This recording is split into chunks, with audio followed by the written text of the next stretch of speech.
Blood group रक्त समूह। जैसा कि हम लोग जानते हैं कि प्राचीन काल से ही कई युद्ध होते रहते थे और युद्ध में जो है कई सैनिक चोटग्रस्त हो जाते थे और अत्यधिक रक्तबहाव के कारण कई सैनिकों की मृत्यु भी हो जाती थी। तो उनके जीवन को बचाने के लिए कई बार जो है ब्लड ट्रांसफ्यूजन करते थे, लेकिन फिर भी कई सैनिक जो है वो मर जाते थे। तो इस प्रकार की जो घटनाएं हैं, इनके आधार पर जो है 1901 में लैंडस्टीनर ने बताया कि मनुष्यों में 3 प्रकार के रक्त समूह पाए जाते हैं, जिनको ए, बी तथा ओ के नाम से जाना जाता है। और इस काम के लिए उनको 1940 में नोबेल पुरस्कार भी दिया गया, सम्मानित किया गया उनको।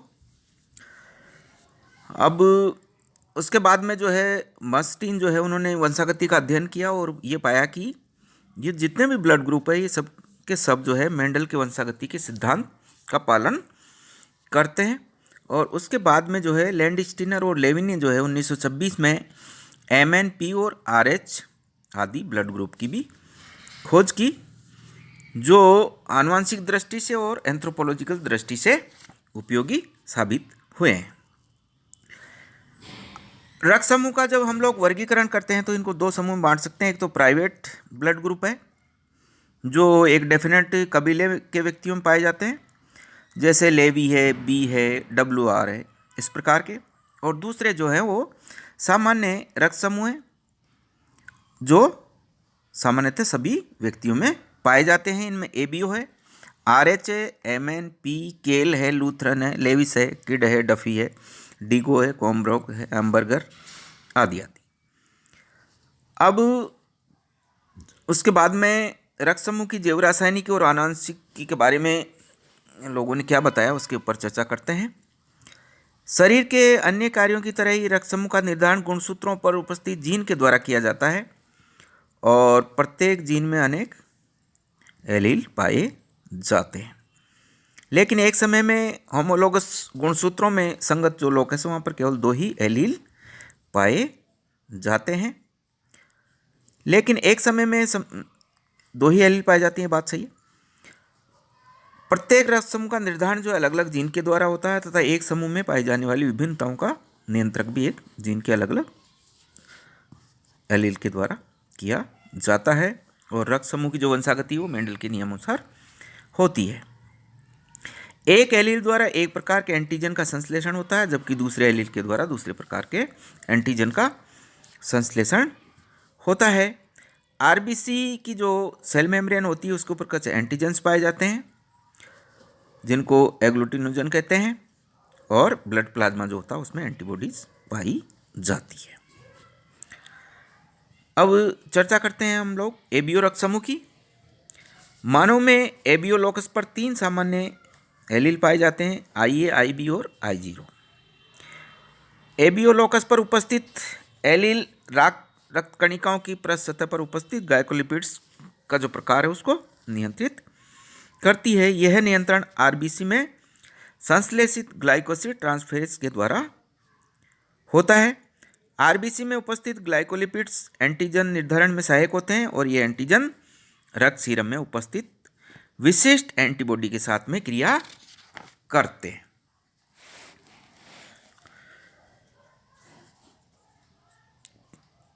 लैंडस्टीनर ने 1900 में ये पाया कि यदि एक मनुष्य की RBC को दूसरे मनुष्य के रक्त सीरम में रख दिया जाए तो इन कोशिकाओं में संवहन होने की संभावना अधिक रहती है।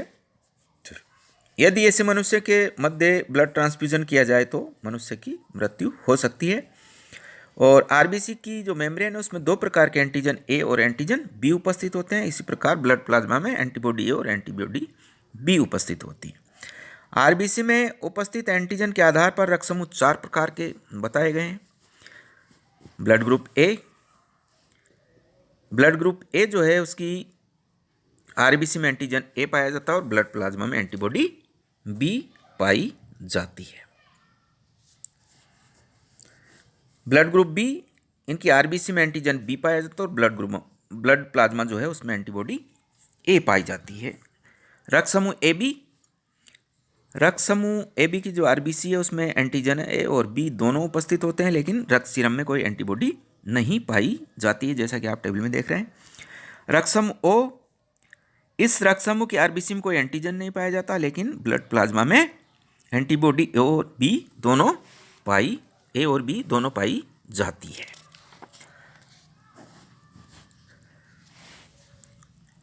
अब ए बी जो रक्त समूह है उसको यूनिवर्सल रेसिपिएंट कहते हैं, और ब्लड ग्रुप जो ओ है उसको यूनिवर्सल डोनर भी कहते हैं।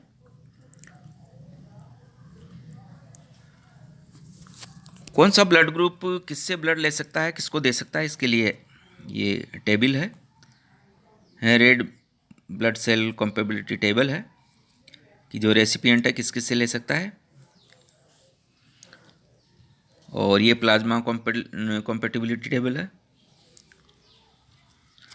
उसके बाद में आते हैं हम लोग आरएच रक्त समूह। आरएच रक्त समूह खोज भी लैंडस्टीनर और वीनर ने 1940 में की थी। उन्होंने पाया कि जब रीसस बंदर के रक्त को गिनी पिग में प्रवेश कराया जाता है तो इनमें एंटीबॉडीज़ का उत्पादन होता है, जो बंदर की लाल रक्त कणिकाओं के साथ संवहन करती है। इस बात से स्पष्ट है कि बंदर की आरबीसी में एक विशेष प्रकार का एंटीजन पाया जाता है जिसे आरएच कारक कहते हैं। और जब मानव के रक्त को गिनी पिग के रक्त सीरम के साथ में परीक्षित किया गया तो भी ये पाया गया कि कुछ मनुष्य की जो सेल्स है उनमें समूहन होता है और कुछ में नहीं होता है। इस प्रकार रिजल्ट ये निकाला गया कि कुछ मनुष्यों में रीसस बंदर के समान आरएच एंटीजन पाया जाता है, और जिनमें ये आरएच एंटीजन पाया जाता है उनको आरएच पॉजिटिव कहते हैं, और जिनमें ये अनुपस्थित होता है उनको आरएच नेगेटिव कहते हैं। और यहाँ पर आप देखिएगा कि आरएच पॉजिटिव एक प्रकार का प्रभावी लक्षण है और आरएच नेगेटिव एक प्रकार का अप्रभावी लक्षण है। अब महत्व क्या हो सकता है? बच्चों के जन्म के समय जो है ये आरएच कारक जो है बहुत ही महत्वपूर्ण होता है। यदि आरएच नेगेटिव स्त्री का विवाह आरएच पॉजिटिव पुरुष के साथ होता है तथा इनके गर्भ में बच्चा जो आरएच पॉजिटिव हो तो भ्रूण की कुछ कोशिकाएं परिवर्धन के दौरान माता की रक्तधारा के साथ मिश्रित हो जाती है, और ये जो पेरेंट्स हैं इनके पहला जो बच्चा वो सामान्य प्रकार का होता है, लेकिन जो सेकंड प्रेगनेंसी होगी उसमें कुछ एंटीबॉडीज माता के प्लेसेंटा से भ्रूण में चली जाती है और भ्रूण में जाकर वो आरबीसी को नष्ट करती है, जिसके कारण भ्रूण की मृत्यु हो जाती है, और इस रोग को जो है एरिथ्रोब्लास्टोसिस फिटेलिस कहा जाता है। तो इसमें पहले भ्रूण में जो है एनीमिया हो जाता है, जॉन्डिस हो जाता है, और उसकी जो लीवर है उसकी रक्तवाहिनियाँ जो है अवरुद्ध हो जाती है और उसकी मृत्यु हो जाती है।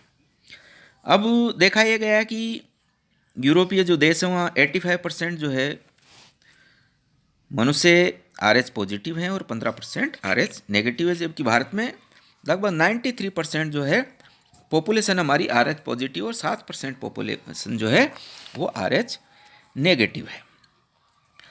आपको ये जो टेबल दिखाई दे रही है इसमें वंशागति के बारे में जो है आरएच कारक की वंशागति के बारे में दो सिद्धांत जो प्रचलित हैं उनकी तुलना की गई है। एक वीनर्स का मत है और दूसरा जो है वो फिशर्स का मत है, और दोनों से किस प्रकार के आरएच रक्त समूह बनते हैं वो फिनोटाइप के रूप में लास्ट कॉलम में दिखाए गए। इसी के साथ इस टॉपिक को यहीं ख़त्म करते हैं।